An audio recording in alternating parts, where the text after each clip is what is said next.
بسم اللہ الرحمن الرحیم الذین ينقضون عہد اللہ من بعد میثاقہ ویقطعون ما امر اللہ به ان یوصل ویفسدون فی الارض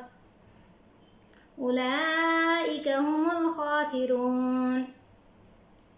الذین وہ لوگ جو ینقضون توڑتے ہیں عہد اللہ اللہ کا عہد من بعد میثاقہ بعد اس کے پختہ کر لینے کے، ویقطعون اور توڑ ڈالتے ہیں یا کاٹ ڈالتے ہیں ما امر اللہ جو حکم کیا ہے اللہ نے، من بعد ما امر اللہ به ان یوصل ویفسدون فی الارض اس کی بابت یہ کہ اسے ملایا جائے، وَيُفْسِدُونَ فِي الْأَرْضِ اور وہ فساد کرتے ہیں فی الارض زمین میں، اولئک یہی لوگ ہیں ہم الخاسرون خسارہ پانے والے۔ یہاں پر اللہ رب العالمین ان لوگوں کے بارے میں ذکر فرماتے ہیں کہ جو اللہ کے احکام اللہ کے فرامین سے جو ہیں منہ موڑ لیتے ہیں، جو جن کاموں کا اللہ رب العالمین نے حکم دیا ان سے انحراف کرتے ہیں، اور جن کاموں سے اللہ نے منع کیا ان کاموں میں سبقت لے جانے والے ہو جاتے ہیں۔ اور بعض مفسرین کہتے ہیں یہاں ان لوگوں کا ذکر ہے کہ اللہ رب العالمین نے تورات میں یہ ذکر کیا تھا کہ اس نبی کے بعد جو ہے حضرت محمد صلی اللہ علیہ وسلم آئیں گے، اور ان کی نبوت کا جو ہے انہوں نے یقین کرنا ہے، ان کے اوپر ایمان لے کر آنا ہے، اس چیز کا ذکر ہے، یعنی ختم نبوت جو ہے وہ آپ صلی اللہ علیہ وسلم پر ہو جائے گی، اس کے بعد کوئی نبی نہیں آئے گا۔ اور بعض مفسرین کہتے ہیں اس میں جو ہے حضرت آدم علیہ السلام کے جو احکام تھے جن کا انہوں نے ہم سب سے ذکر کیا، انبیاء سے ذکر کیا، اس کے بارے میں ہے کیف تکفرون باللہ وکنتم امواتا فاحیاکم ثم یمیتکم ثم یحییکم ثم الیہ ترجعون۔ کیفا کیوں کر تکفرون تم کفر کرتے ہو باللہ اللہ کے ساتھ، وکنتم اور تم تھے امواتن مردہ، فاحیاکم پس زندہ کیا تم کو، ثم یمیتکم پھر مارے گا تم کو، ثم یحییکم پھر زندہ کرے گا تم کو، ثم الیہ ترجعون پھر اسی کی طرف لوٹائے جاؤ گے۔ کیف تکفرون باللہ وکنتم امواتا فاحیاکم ثم یمیتکم ثم یحییکم ثم الیہ ترجعون۔ اس آیت میں دو موتوں اور دو زندگیوں کا ذکر ہے، یعنی ایک ہمارا نہ ہونا، یعنی ہماری پیدائش، ہمارا وجود بالکل نہ ہونا، اور زندگی یہ ہے کہ ماں کے پیٹ سے لے کر پوری زندگی جینا، اور اس کے بعد پھر موت آنا، یہ تین ہو گئی، اور چوتھی زندگی پھر اٹھایا جائے گا انسان کو، یعنی قبروں میں سے روز حشر کے دن دوبارہ اٹھایا جائے گا۔ ان چیزوں کا ذکر ہے کہ ہم ثم الیہ ترجعون پھر ہم اسی کی طرف لوٹائے جائیں گے۔ هو الذی وہ ذات جس نے خلقہ پیدا کیا، لکم واسطے تمہارے، ما فی الارض جو کچھ زمین میں ہے، جمیعاً سب کا سب، ثم استوی الی السماء پھر وہ مستوی ہو گیا آسمان کی طرف، فسواہن پس برابر کیا ان کو، سبع سماوات 7 آسمان، وہو بکل شیء علیم وہ ساتھ ہر چیز کے جاننے والا ہے۔ اس چیز سے یہ بات واضح ہو گئی کہ جس طرح 7 آسمان ہیں اسی طرح زمینیں بھی 7 ہیں، اور زمین کو جو ہے اللہ رب العالمین نے 2 دن میں پیدا کیا، پھر جو زمین کے اندر ہے اور زمین کے جتنے معاملات ہیں، یعنی ان کے زمین کے اندر جو چیزیں ہیں ان کا پایا جانا، اور زمین کے اندر خوراک پیدا کرنا انسانوں کے لیے اور حیوان کے لیے، جانوروں کے لیے خوراک پیدا کرنا، اور پھر زمین کے اوپر میخیں گاڑ دینا پہاڑوں کی صورت میں، اور پھر جو ہے زمین کے بعد جو ہے آسمان کی طرف متوجہ ہوا۔ اللہ رب العالمین فرماتے ہیں کہ ایک آسمان سے دوسرے آسمان کے درمیان جو ہے 500 سال کا سفر ہے، یعنی کہ 500 سال ایک مسافر سفر کرتا رہے تو پھر دوسرے آسمان تک وہ پہنچے تو 500 سال تک کا سفر ہے. اسی طرح 7 زمینوں کے درمیان ہے، یعنی ایک زمین سے دوسری زمین کے درمیان جو ہے 500 سال کی مسافت طے کرنے کے بعد جو ہے بندہ وہاں تک پہنچ سکتا ہے. اللہ رب العالمین فرماتے ہیں کیف تکفرون باللہ، کہ کیوں کر تم اس رب العالمین کا کفر کرتے ہو، کہ تم مردہ تھے، پھر میں نے تمہیں زندگی دی، پھر زندگی میں تمہیں ساری آسائشیں فراہم کی، زمین کے اندر میں نے تمہارے لیے نباتات رکھ دیے، تمہارے لیے فصلیں رکھ دی، تمہیں طرح طرح کے میووں سے نوازا.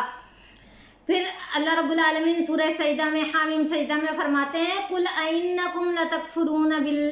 لَتَكْفُرُونَ بِالَّذِي خَلَقَ الْأَرْضَ فِي يَوْمَيْنِ وَتَجْعَلُونَ لَهُ أَنْدَادًا، کہ اے اللہ کے نبی تو ان سے ذرا پوچھ تو صحیح کہ تم لوگوں کو اس بات کا تو یقین ہے کہ اللہ رب العالمین ہے، تو تم اس بات کو، یہ میری بات کو دل سے مانتے ہیں، تو پھر تم اقرار کیوں نہیں کرتے اس چیز کا؟ وَتَجْعَلُونَ لَهُ أَنْدَادًا، پھر تم میرے ساتھ کسی کو شریک کیوں ٹھہراتے ہو؟ پہاڑوں کے بارے میں رب العالمین نے فرمایا وَجَعَلَ فِيهَا رَوَاسِيَ مِن فَوْقِهَا وَقَدَّرَ فِيهَا أَقْوَاتَهَا، کہ میں نے پہاڑ جو ہیں لنگر ڈال دیے، زمین کے اندر جو ہے لنگر ڈال دیے، میخیں گاڑ دی میں نے تاکہ زمین جو ہے وہ ہل نہ سکے. اگر اللہ رب العالمین زمین کو حکم دیں تو زمین ذرا سا ہل جائے تو کتنے زلزلے آ جاتے ہیں، کتنی بربادی ہو جاتی ہے. ہم لوگ ان باتوں سے بھی نہیں سمجھتے، ہم ان باتوں سے بھی رب العالمین کو نہیں پہچانتے. پھر اللہ رب العالمین نے کہا فَسَوَّاهُنَّ سَبْعَ سَمَاوَاتٍ، پھر میں نے 7 آسمانوں کو برابر کر دیا، یعنی ان کی سطح کو برابر کر دیا. سما جو ہے یعنی یہ صرف بلندی کا نام نہیں ہے، یہ اللہ نے ان کے اندر بھی بہت ساری چیزیں رکھی ہیں، ان کو بھی اللہ تعالیٰ نے ایک بیلنس دیا ہے، ان کو بھی اللہ رب العالمین نے ایک برکت دی ہے، ان میں بھی بہت سی برکات رکھی ہیں. انہی آسمانوں کے اوپر سے پانی اترتا ہے جو ہماری زمین کے اندر جو ہے وہ فصلیں اگتی ہیں. پھر اللہ رب العالمین کہتے ہیں یہ جو سما ہے یہ کسی شے کی طرف منسوب ہے، یعنی حیات بخش، حیات پرور چیزیں جو ہیں اس زمین میں ہیں، یعنی زندگی دینے والی اور زندگی کو گزارنے والی، یعنی آسانی سے ہم جو ہے زندگی گزار سکیں، ہمیں سہولیات فراہم کر دی، اور اس زمین کے اندر ان چیزوں کو جو ہے اللہ رب العالمین نے چھپا کر رکھ دیا. اب سما آسمان جو ہے اس کا ایک حصی وجود ہے، اور ایک حقیقت ہے. یہ صرف سما بلندی سے اس کو تعبیر نہیں کیا گیا، بلکہ ایک حدیث ہے کہ دونوں آسمانوں کے درمیان 500 سال کی مسافت ہے. یعنی اس کا مطلب تو یہ ہے نا کہ آسمانوں کے اندر بھی بہت ساری جو ہے اشیاء پوشیدہ جو ہے اللہ رب العالمین نے جو ہے چھپا کر رکھی ہیں، ورنہ 500 سال کی مسافت اس میں ہونی کوئی ضروری تو نہیں تھی. اور اس کے بعد جو ہے زمین جو ہے اس کو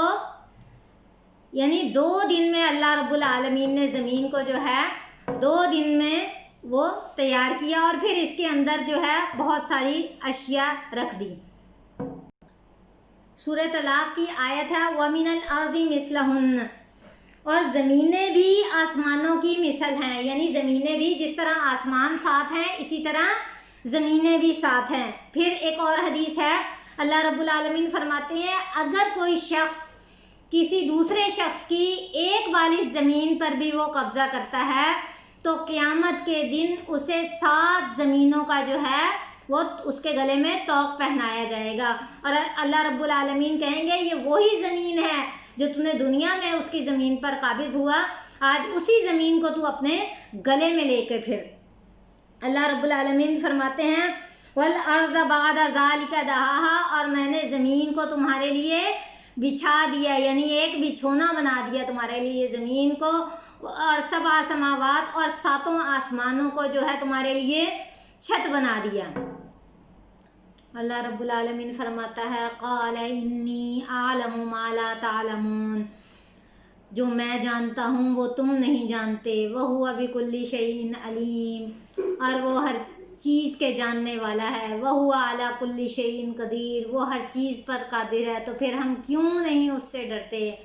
رب العالمین فرماتا ہے انذرنی الی یوم یبعثون، اس دن کے لیے ہی تم مجھ سے ڈر جاؤ جس دن تم میرے پاس اکٹھے کیے جاؤ گے۔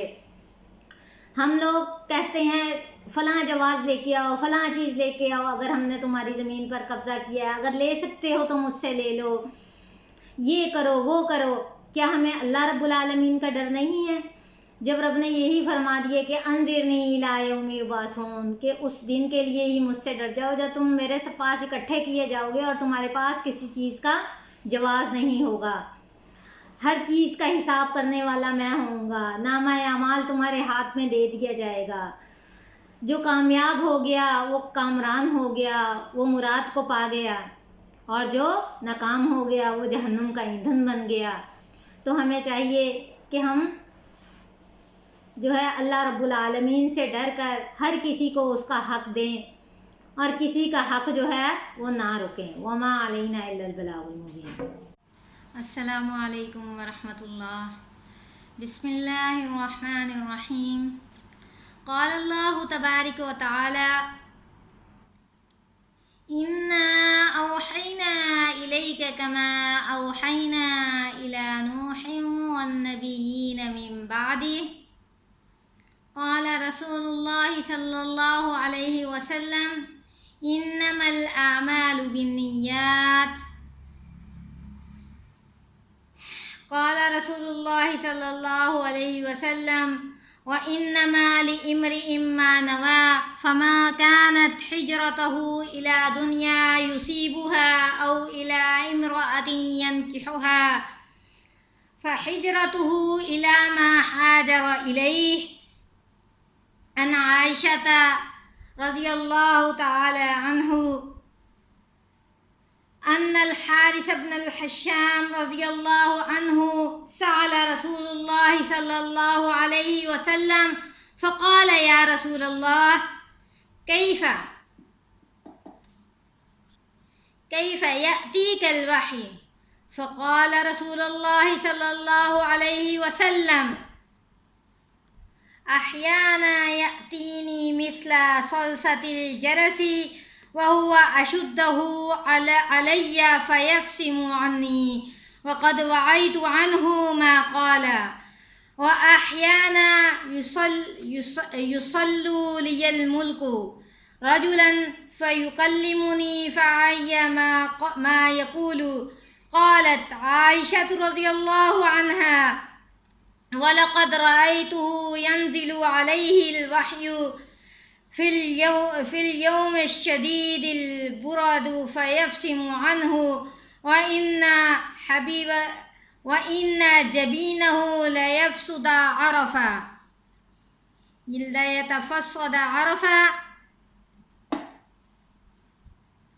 عن عائشة رضي الله عنه أنها قالت اول ما بدی رسول اللہ صلی اللہ علیہ وسلم من الوحی الرؤیا الصالحة في النوم، فكان لا يرى رؤيا إلا جاءت مثل فلق الصبح، ثم حبب إليه الخلاء، وكان يخلو بغار حراء فيتحنس فيه وهو التعبد اللياتي ذوات العدد قبل أن ينزع إلى أهله ويتزود لذلك، ثم يرجع إلى خديجة فيتزود لمثلها حتى جاءه الحق وهو في غار حراء، فجاءه الملك فقال اقرأ، فقلت ما أنا بقارئ، قال فأخذني فغتني حتى بلغ من الجحر، ثم أرسلني فقال اقرأ، قلت ما أنا بقارئ، فأخذني فغتني الثانية حتى بلغ من الجهد، ثم أرسلني فقال اقرأ، فقلت ما أنا بقارئ. قال فأخذني فغتني الثالثة ثم أرسلني فقال اقرأ باسم ربك الذي خلق خلق الإنسان من علق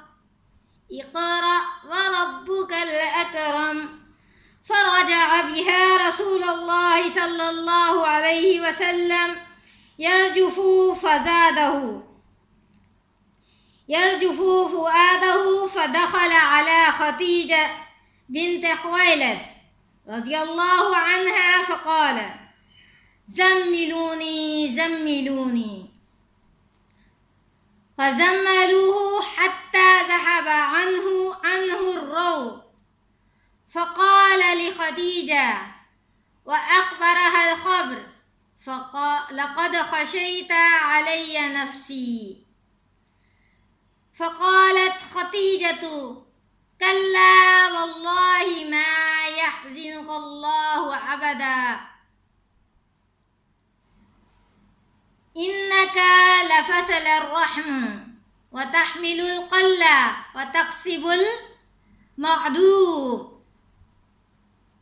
وتكسب المعدوم وتكوي السيف وتقري الزيف